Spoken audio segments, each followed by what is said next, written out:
I expect that the words coming out of an individual's mouth are intended, that they meant to say those words. And I'll give you an example of how I handle evil threats. Bhaskar Sinha, that's his name.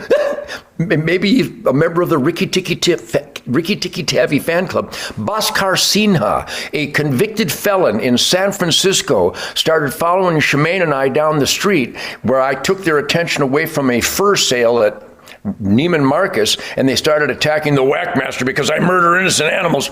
And they had big placards on boards, which could be a weapon, and they started getting right on top of Shemaine's and my faces, and I made sure I kept my strong side clear where I carry my weapon, and they were shouting and escalating violence, a lot like you see these protesters. And that's why I started this out by identifying that Joe Biden is a bad guy, and law enforcement is supposed to arrest bad guys. Well, the law enforcement of San Francisco was watching these animal rights protesters shouting and screaming and spitting at Shemaine and I. And you can spit at me all day and I won't shoot you, but if I see a weapon, you're done. And so Bhaskar Sinha put his Rikki Tikki Tavi unclean face in my ear and said, "Next time you and your family go hunting, maybe we'll be there and kill your family."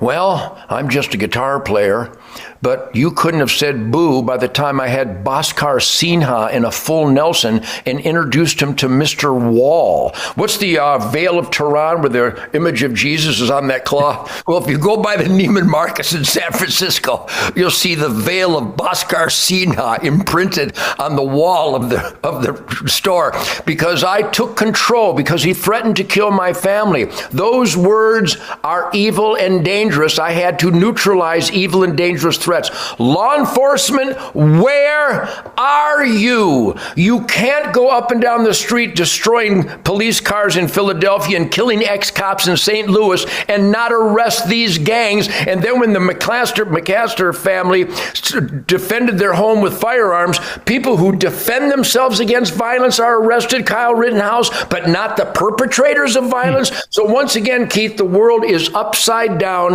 Good once again has to stand up against evil, and that's why I finished this nightly news thusly. America, they are here.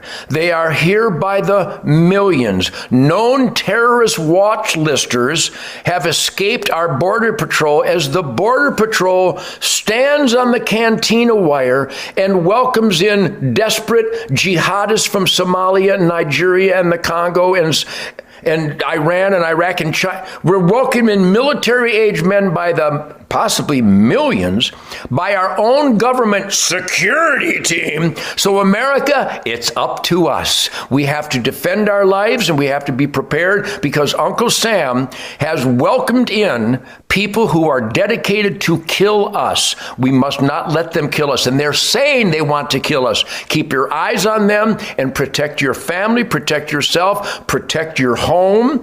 What is it called? The castle doctrine. You don't have to wait for somebody to start shooting at you once they kick down your door. You have to neutralize threats. So the nightly news is about good being victorious over evil. So we see evil running amok where law enforcement has abandoned their oath to stop evil. It's going to be up to us. And a lot of people go, well, you can't be a vigilante. Hey, when the dog is coming through my front door foaming at the mouth, I'm shooting the dog. That's not vigilanteism. That's the purest of instincts of self-defense. And now more than ever, I see it to be essential, Keith.